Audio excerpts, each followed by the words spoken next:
السلام علیکم دوستو، میں ہوں جگنو اور آپ دیکھ رہے ہیں جگ ٹی وی۔ حضرت علی ایک روز مسجد میں داخل ہوئے تو ایک شخص زاروں قطار رو رہا تھا۔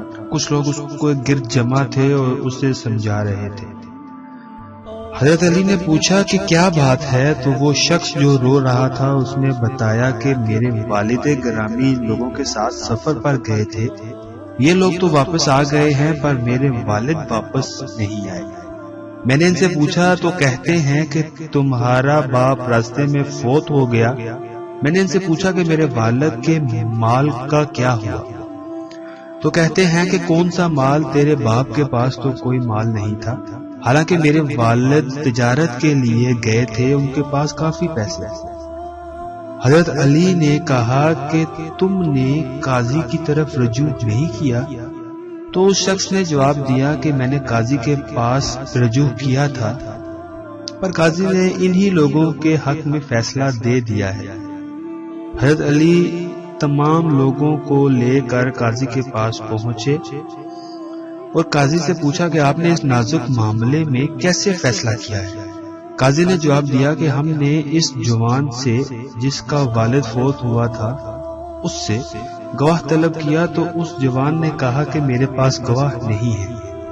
پھر میں نے ان سے قسمیں کھانے کا کہا تو ان سب نے قسمیں کھائی ہیں کہ واقعی ایسے ہی ہوا جیسے ہم کہہ رہے ہیں کہ اس کا باپ فوت ہو گیا ہے، تو میں نے ان کی بات پہ یقین کر کے ان کو چھوڑ دیا ہے۔ اب حضرت علی نے کہا کہ اس کیس کا فیصلہ میں خود کروں گا۔ دوستو، اگر آپ کو میرا کام اچھا لگتا ہے تو آپ میرے اس یوٹیوب چینل کو سبسکرائب کریں اور اپنے خیالات کا اظہار کومنٹ سیکشن میں کیا کریں اور اس ویڈیو کو لائک کر دیں، اور بالکل ایسے کروں گا جیسے اللہ کے نبی حضرت داؤد علیہ السلام نے اپنے زمانے میں کیا تھا۔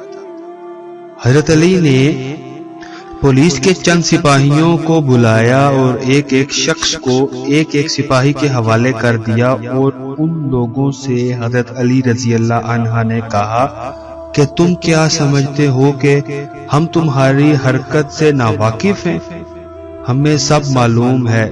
حضرت علی رضی اللہ عنہ نے ایک حکم اور دیا کہ ان سب کے چہرے کپڑے سے ڈھانپ دیے جائیں اور سب کو مسجد کے ایک ایک ستون کے پیچھے کھڑا کر دیا۔ پھر حضرت علی رضی اللہ عنہ نے کاتب کو اپنے پاس بلایا، اور پھر حضرت علی رضی اللہ عنہ نے سپاہیوں سے کہا کہ جب میں بلند آواز میں تکبیر کہوں تو پھر ایک ایک کر کے ان میں سے میرے پاس ایک ایک کو لے آنا۔ پھر حضرت علی رضی اللہ عنہ نے پہلی بار تکبیر کہی اور ایک سپاہی پہلے ملزم کو لے آیا۔ حضرت علی رضی اللہ عنہ نے اس کو اپنے سامنے بٹھا کے حکم دیا کہ اس کے چہرے سے کپڑے کو ہٹا دو، اور کاتب کو کہا کہ میرا سوال اور اس کا جواب قلب بند کرو۔ اب حضرت علی رضی اللہ عنہ نے اس سے پوچھا کہ تم کس دن اس کے باپ کے ساتھ روانہ ہوئے تھے؟ اس نے جواب دیا فلاں دن فلاں مہینے میں۔ کہا کس مقام پر پہنچے؟ کہا اس مقام پر پہنچے۔ تو حضرت علی نے پوچھا کہ مرنے والے کو کون سا مرض لائق تھا؟ اس نے بتایا کہ یہ والا مرض لائق تھا۔ پوچھا کتنے دن بیمار رہا؟ اس نے بتایا کہ اتنے دن۔ پوچھا کس دن مرا؟ اس نے کہا اس دن۔ اب ساری باتیں کاتب نوٹ کر رہا ہے۔ تو حضرت علی نے ایک اور سوال کیا کہ جس دن مرا اس کے بعد کس نے اس کو غسل دیا؟ کس نے اس کو کفن دفن کا فریضہ انجام دیا؟ اور کس نے نماز جنازہ پڑھایا؟ اس نے کہا کہ فلاں فلاں۔ اب یہ ساری باتیں کاتب نے نوٹ کر لی۔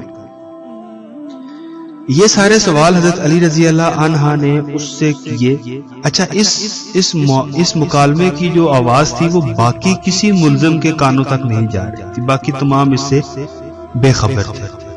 حضرت علی رضی اللہ عنہ نے دوبارہ بلند آواز میں تکبیر کہی اور اس کے ساتھ ہی دوسرے ملزم کو پیش کیا گیا۔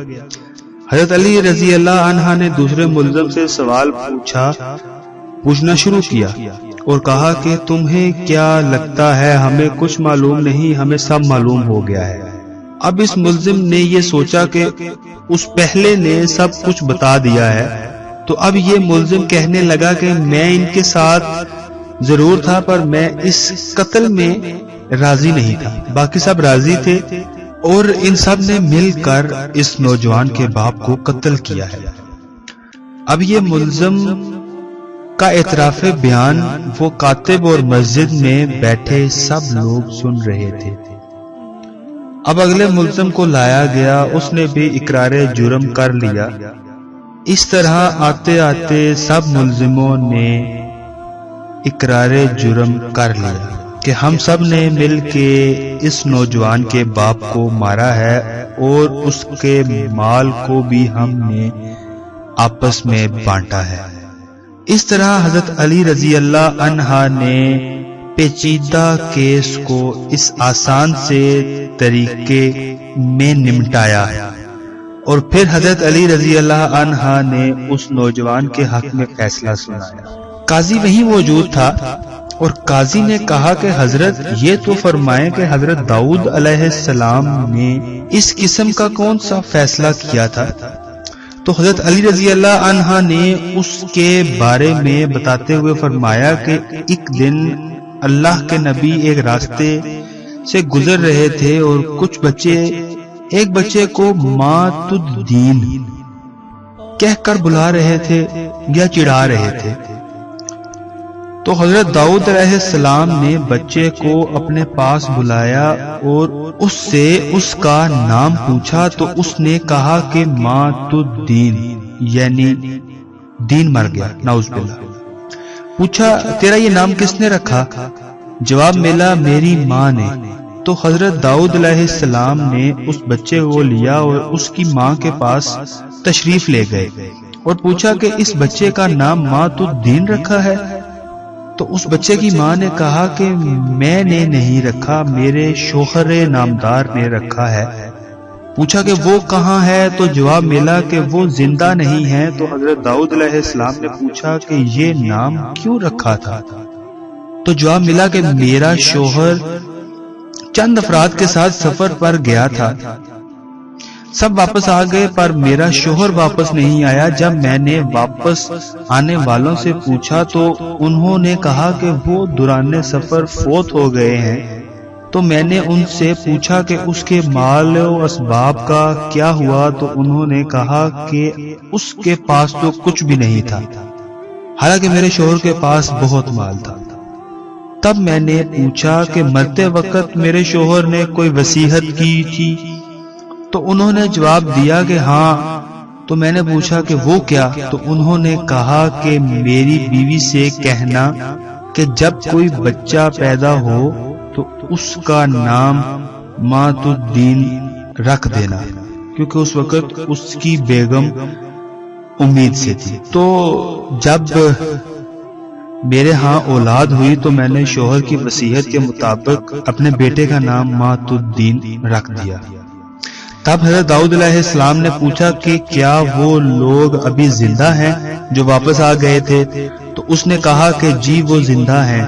تو حضرت داؤد نے اس عورت کو ساتھ لیا اور ان کے گھروں میں گئے اور سب کو گرفتار کروایا اور پھر اس معاملے کا فیصلہ بھی بالکل اس انداز میں کیا جیسے میں نے آج کیا۔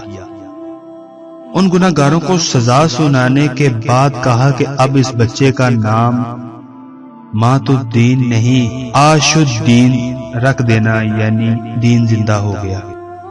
دوستو اگر آپ کو میرا کام اچھا لگتا ہے تو آپ میرے اس یوٹیوب چینل کو سبسکرائب کریں اور اپنے خیالات کا اظہار کومنٹ سیکشن میں کیا کریں اور اس ویڈیو کو لائک کر دیں۔ بہت شکریہ۔ اللہ نگہبان۔